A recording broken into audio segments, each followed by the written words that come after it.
Welcome everyone to another bonus spotlight episode.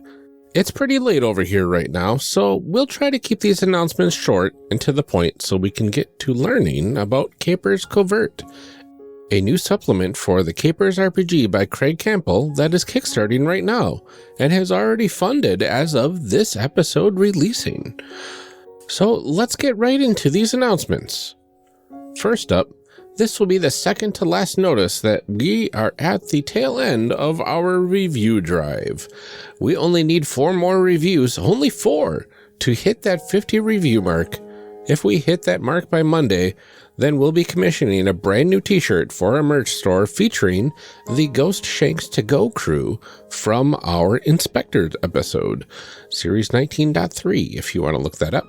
We've been brainstorming and have a really great idea in mind for the shirt, so hopefully we can get there soon so we can put that plan into action. Every review does help us out a ton, and the more we get, the more chances we'll have for more listeners to listen to the show.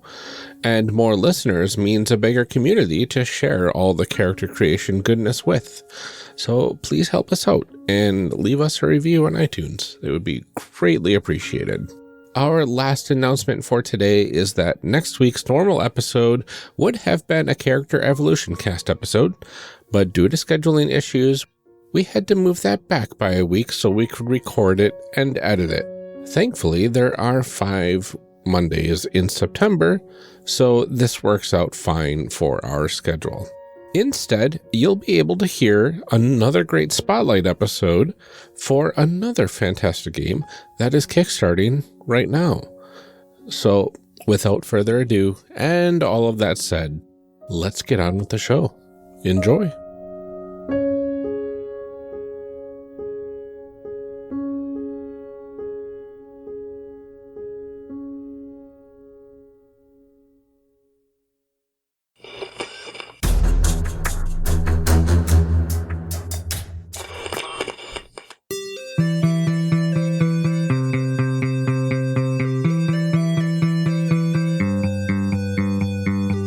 Welcome to a special bonus episode of Character Creation Spotlight, everyone. In this bonus segment, we will be shining the light on some current or up-and-coming games to keep an eye out for. I'm your host, Ryan, and today we are welcoming Craig Campbell from Nerdburger Games to talk about CAPERS and the upcoming Kickstarter for CAPERS Covert, which is actually kickstarting right now as we release this episode. Yes, it is. Yeah, so welcome to Character Creation Spotlight, Craig. It's really great to have you here. Thanks. It's great to be here. We've talked a little bit in the past about me stopping by, and we finally made it happen. So, yay, absolutely. Us. Absolutely. So could we start off with, first, could you tell us a bit about yourself and what sort of projects you have going on right now? Sure. My name's Craig Campbell. I'm the owner and lead designer at Nerdburger Games, and previous to getting Nerdburger Games started, I did a handful of freelancing for Wizards, a little bit for Paizo, Privateer, a few other places, and a few years back, I decided, hey, I can make a game, right? And so I made a game and kickstarted it, and it did all right, Murders and Acquisitions. Mm-hmm. And then because I'm a sucker, I decided, well, that was fun and ate up a lot of time and was, stressful and worrisome. I'll do it again. And so I did CAPERS, which is the game I guess we'll be talking a little more about today. And then I also did a little game a little while back called Die Laughing. Mm-hmm. And now I'm also doing supplements for CAPERS. So kind of working on that. We had CAPERS Noir came out just earlier this year. CAPERS Covert we're going to talk about here. I'm planning to do at least one other supplement beyond Covert.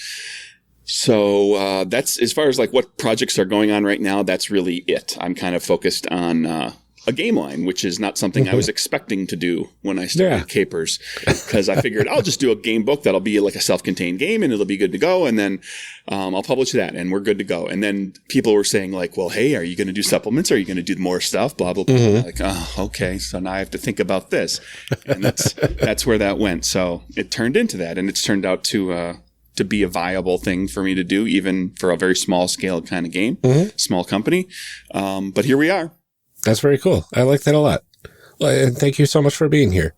So since this is the abridged version of our normal format, we will just be sticking to the highlights of the system with a special focus on character creation. So without further ado, how about we find out what this game is all about? Sure. What's in a game? All right. So CAPERS originally funded on Kickstarter in April of 2018, right? Yes. So can you tell us a bit about CAPERS? Yeah, it's a superpowered game of gangsters in the roaring 20s. So basically, you can play gangster type characters or law enforcement characters, or technically, I suppose you can play anybody you want, but the game is really built around the struggle between the criminal element and law enforcement during the Prohibition era in the United States. So an era of unprecedented growth in organized crime, of government and government agencies that were in no way prepared to deal with it, and then also their superpowers. Oh. So, and so you can play characters with superpowers or not. Although most people tend to play the characters with the superpowers just because that's more fun, I think, me personally. But yeah, so the game is kind of built around that era. And sort of the romanticized version of that era, which is to say, in real life, these criminals were terrible, terrible people, and they murdered and stole and all this, and many of them got killed or went to prison or whatever. But we're playing the movie version of these characters, and then the game itself uses. And this will be handy to know for the purposes of character creation discussion. The game uses a deck of playing cards rather than dice for the mechanic. So everybody, including the GM, has their own deck of playing cards, typical kind of poker style deck, 52 cards plus 2 jokers, one that's the good joker and one that's the bad joker. And so in the game, rather than rolling, individual dice, you're flipping cards one at a time, and you will have potentially multiple cards to flip, and you flip one, and like the card that you flip, the pip value of the card determines success versus failure. So 2, 3, 4, all the way up to ace high. And then the suit of the card determines the degree of that success or failure, whatever it may be. And it's based on suit. Clubs is the worst, alphabetically up to spades. Spades is always the best. So you could flip like a king of clubs, which is a very high card, most likely a success, but it's going to be clubs, which is the worst suit. So it's going to come with a complication. So do you stick with that card, or do you gamble and flip another card? Oh, interesting. Hoping to get a high card again, but with a better suit. Yeah. And potentially fail when you do that. So every trait check is kind of like a little press your luck gambling game. So that's important to know. So the traits are, the trait scores, when we get to them, we talk about them, are like 1, 2, 3, like that's your card count. That's how many cards you have to flip. Oh, interesting. That's very cool. I like that a lot. So no dice in this game. Not a single die. That's awesome. Get rid of those D20s, people. Yeah, it's all cards. You're going to be screaming for aces and good jokers rather than 20s. Oh, that's really cool. So we covered the materials, what we need to play this game. What sort of characters, like specifically, can you make in the base game? And are there any expanded options in this covert supplement? Yeah, the base conceit of the game is criminal element versus law enforcement. So you could be playing criminals, likely members of organized crime, whether that be kind of lower tier types. You could be playing upper tier. You can play, you can play a campaign where you progress all the way up. You might have you get bodyguards and thugs and shooters and cleaners, businessmen, business people, people that's going to take care of business, like face people that are going to, threaten you into compliance. Oh, interesting. So yeah, all of the archetypes for, your gangster types. And then in law enforcement, of course, you can go as simple as like local police and sheriffs and things like that, even vigilantes, if that's the direction you want to go, all the way up to like Bureau of Investigation or DOJ agents. Oh, wow. And there's no inherent mechanical advantage to being any one of those things, like other than you just kind of play it out in game. Like if a Bureau of Investigation agent has better access to things and clearance and so forth. That makes sense. But you might be playing like a task force that's out to stop a particular gangster or bring down a particular criminal organization. And technically, and I've heard people talk about it too, it's like, if you want to just play regular people that are embroiled in all of this, you can do that too. There's nothing that says it can't just be regular everyday folks that happen to get caught up in this world. Oh, that's very cool. In Capers Covert, well, a bit of explanation. What I did with the supplements was each one so far, at least, the whole two that there's been, they provide, more material, more player options, more GM tools and things like that. But then they also progress the storyline. And so in Capers Noir, which just came out, that takes the storyline to the 40s and turns the game into, rather than like a Prohibition shoot 'em up game, it becomes a crime noir kind of mystery thriller kind of thing with rules for investigations and so forth. And then in Capers Covert, we take it to the 60s. And the theme of Capers Covert is like classic James Bond style 60s super spies and super villains. I like that. So you're playing characters that are, you're not setting if you're playing the criminal element, you're not setting your sights on just controlling the city. Like, you're looking to influence worldwide markets and take over corporations and make yourself ultra rich and all that sort of thing. Oh, yeah. And then if you're law enforcement, you're an agent for an organization called Oracle, which is the the MI6 or uncle of the world. That's very cool. I love that you're kind of jumping decades ahead in each supplement, going over completely interesting and new like crime genres. I like that a lot. It's been a lot of fun looking for like when I started to progress it forward, it was a question of like, okay, well, what subgenres of crime drama are there, and finding like, okay, where's the right place to put that? Like, what decade is the right spot for it, and finding that stuff. So, I've been lucky with like the 40s, like certainly film noir is kind of a big deal in the 40s and 50s. And then by the 60s, that's when we've got, the original James Bond, Sean Connery, popping up, and you start, there's shows like, Mission Impossible and, Man from U.N.C.L.E. and all that. And, crime, or not, crime, but, like the super spy genre starts to become a thing in the wake of the Cold War. That makes sense. That's very awesome. I like that a lot. So briefly, can we go over the steps that a player needs to take to actually create characters in Capers or any of these supplements? Sure. It's actually pretty straightforward. It's not a point build. It's like a selection build. Like you start with a certain array of traits, and that builds a lot of what you're doing. In Capers, you've got 6 traits: charisma, agility, perception, expertise, resilience, and strength. And they all sound like kind of what they are if you know your way around RPGs. Expertise is your smarts, your brain power. Yeah. And then resilience is kind of physical resilience. When you start, you have a 1, a 3, and then everything else is 2. So one of your traits gets ranked as a 1, which means you only flip 1 card. And then one of the traits gets ranked as a 3, and all the rest are 2s. Okay. And then you'll have a series of skills that you choose to go with that, and skills are kind of more focused areas of expertise, things that you're particularly good at. There's skills for acrobatics, guns, insight. There's like 18 skills in the game. And the number of skills that you get is based in part on your expertise. So every trait actually plays into another thing. Okay. So whatever you dump stat, you will actually suffer a little something for dump statting that. So you'll pick your skills, and you'll have like 3, 4, 5 skills to start with. You can always gain more. Oh, cool. As play progresses. And then you have a handful of kind of generated scores that you've got. A body score, which is like effectively your armor class. It's the score that's required. It's the target score that's required to hit you. 8, 9, 10, Jack. Oh, okay. And then you have a mind score, and that's also, and both of these are generated from like your agility and your perception.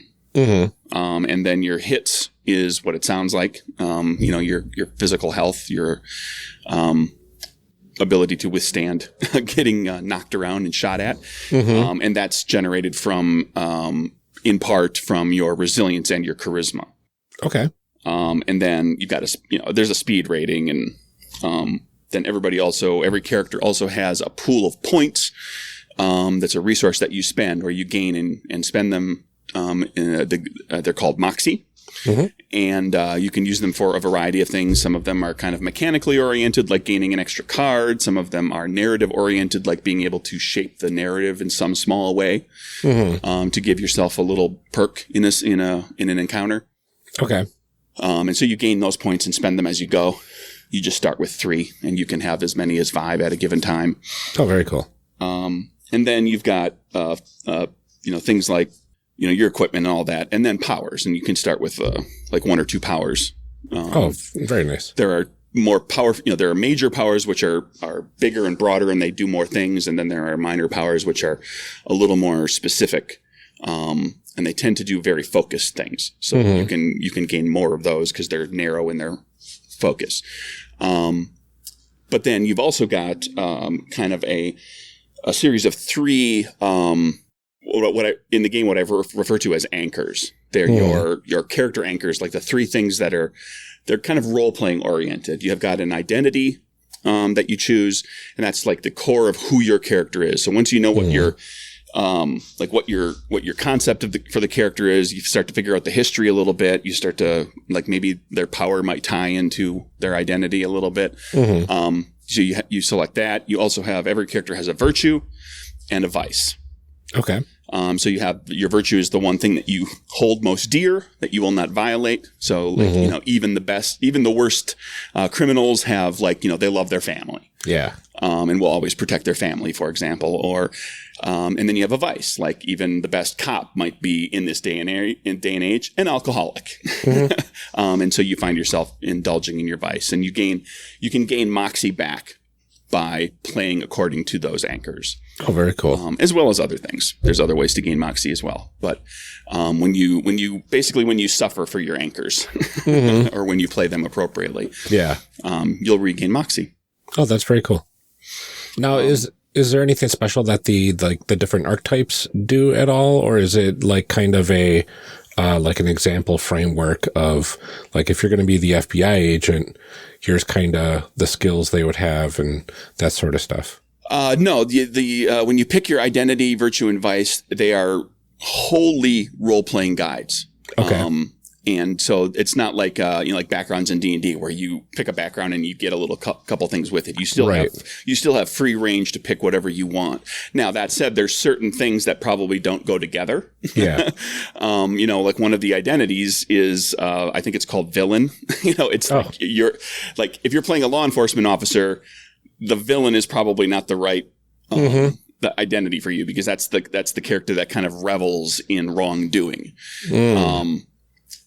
So you probably are better off, better suited with a law enforcement officer as having, a guardian type, or somebody that's an autocrat who wants to kind of tightly control everything. But there's a lot of variation that you can happen in there. And when you throw in a virtue and a vice, you can throw everything. Throw a monkey wrench into everything, because you could have like the cleanest cop ever, but they love to gamble. Yeah. And that just causes them problems. They can't resist a good bet. Oh, absolutely. That's cool. I like that a lot. So CAPERS Covert adds the super spy genre to the game. What other cool things do we get with the CAPERS Covert supplement?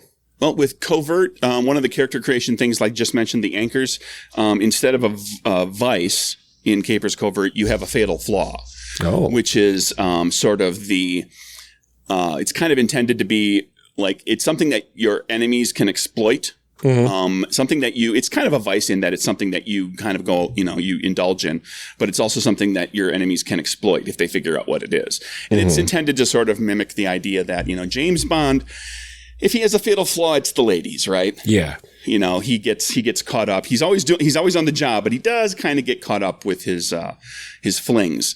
Mm-hmm. And then, you know, your villain, the classic, Bond villain style fatal flaw is like the fact that they're really prideful. And they'll talk too much. You know, Austin Powers makes fun of the monologue. You know, Incredibles makes fun of monologuing, where the villain gives away what they're doing. So like that could be a fatal flaw for a criminal character, is that you're obsessed with your own capability. Yeah, and you'll take any opportunity you can to kind of show off. and then your adversaries can exploit that. Yeah, that makes a lot of sense. I like that a lot. And then you've got, like the other supplements, there's new rules expansions in there. And for Capers Covert in particular, the big chunk of it is in chase rules. So you've got vehicle chases and combats. Because what's a good James Bond story or a super spy story without a car chase? There's rules for gadgets. Ooh, yes. As there should be. And so, like your powers are still kind of cooler than your gadgets. But gadgets are like, they're in the game world, they're written to be like scientists are coming up with these things and gadgeteers are coming up with these things because people with powers have been around for a few decades now, and they need a way to be able to combat them, to deal with them. So they've developed this technology that allows them to do these things. And of course, law enforcement and the criminal element latch onto them. So even, as a criminal character, you could have gadgets as well. And then there's some new powers, and there's a bunch of GM tools. In Capers Covert, the primary backdrop that's set up for you is Las Vegas. Okay. With a big full write-up on Las Vegas, and then several smaller write-ups just kind of giving you enough information to utilize those of some international cities. This is the first time I actually go outside of the United States. Oh, cool. With Capers, because super spy stories, they travel to Rome, Rio de Janeiro, Marrakesh, stuff like that. So we include some information on a variety of cities around the world where your characters might be whisked away to steal some technology or to track down some supervillains. Yeah, that's very cool. I like that. My mind is going right now with all the cool possibilities that you can do with this. And I'm a big fan of the super spy genre and what you can do with it in role playing. Yeah, and it's I've been having a lot of fun with hitting these subgenres, and then like seeing how do those things interact with superpowers. Because superpowers tends to be, most of your superpower games are classic supers kind of stories where you've got heroes and villains, and that's kind of what the focus is. Where like in this case, like with my games, it's noir stuff, and so it's mysteries. Like, how does somebody with superpowers solve a mystery? With Covert, it's like, well, what does somebody with superpowers do to combat or to deal with gadgets or to do infiltration kind of things, espionage, vehicle car chases, and all that sort of thing. Like, if you've got enhanced senses, like that can kind of take the place of some of the technology that might be used by a super spy for surveillance and the like. So it just becomes another tool that your character has access to. Very cool. Yeah. There are so many things that I love that you're saying about this game, and I'm actually really excited about it.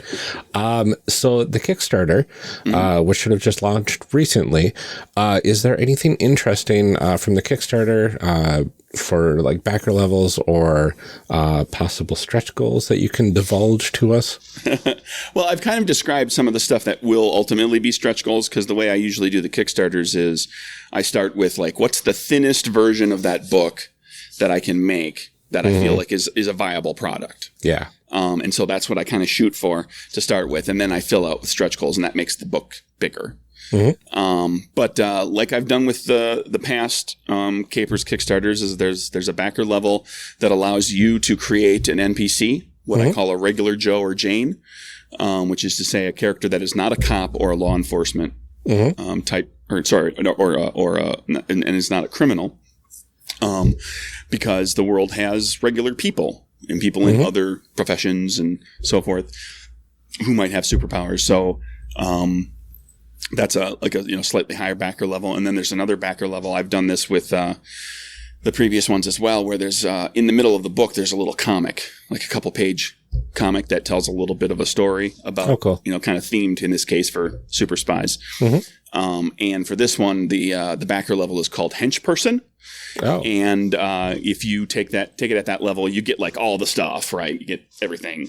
Plus, you also get your likeness featured as a hench person who gets killed or subdued by the heroes, by the super spies in the comic. Oh, very cool. So you'll have your own panel where you're getting punched out or getting shot at or getting lasered or something. Oh, that's really fun. That's awesome. And you never know what else might come along. The Kickstarter will run for 3 weeks. So, I've been occasionally convinced to try other things as well.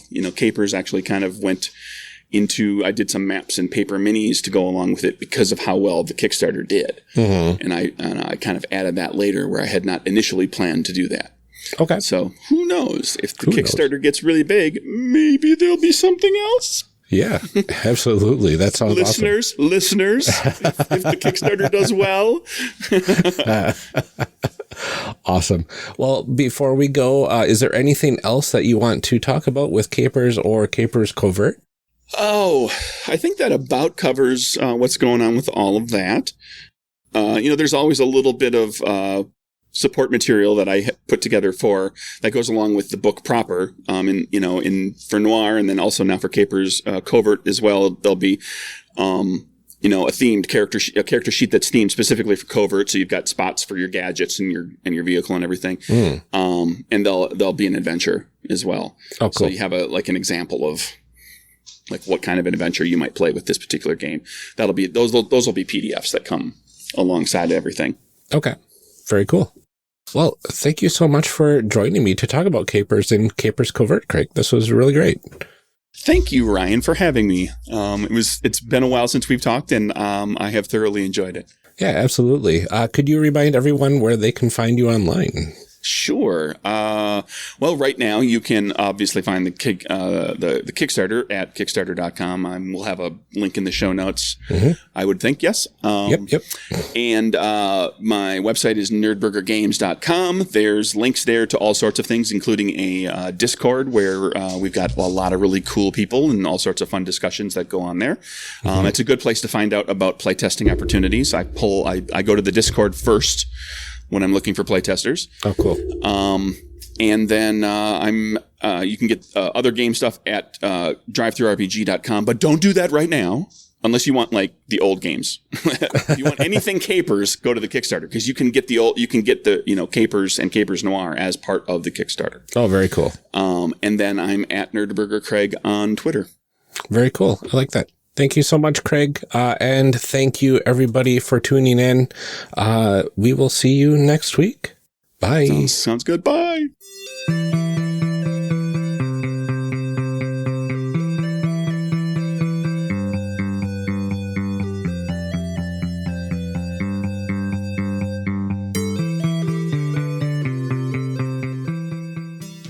Character Creation Spotlight, like Character Creation Cast, is a production of the One Shot Podcast Network and can be found online at www.charactercreationcast.com.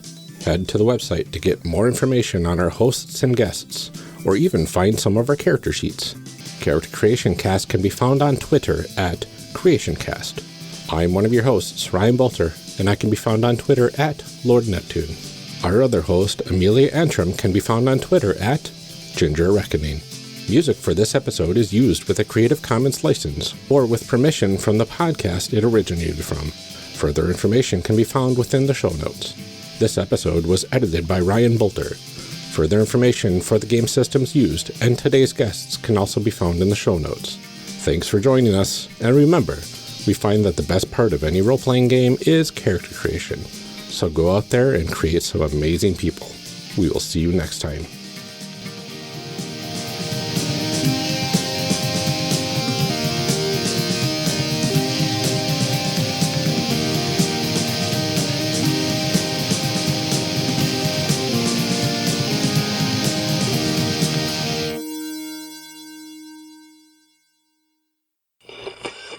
we gotta read some show blurbs. Show blurbs. Show blurbs. Show blurbs. Show blurbs. Character Creation Cast is hosted by the One Shot Podcast Network. If you enjoyed our show, visit oneshotpodcast.com, where you'll find other great shows like The Broadswords. The Broadswords is an all-woman D&D podcast focused on drama, roleplay, and subverting stereotypes. Join the Broads as they unravel the mystery of snowy Rashomon, a land ruled by witches and steeped in superstition. Berserkers reign and spirits roam the frozen wastes. Ylaris, Kila, Mipri all have their own reasons for journeying north, but they soon find they have something in common. They are pawns in a divine plot.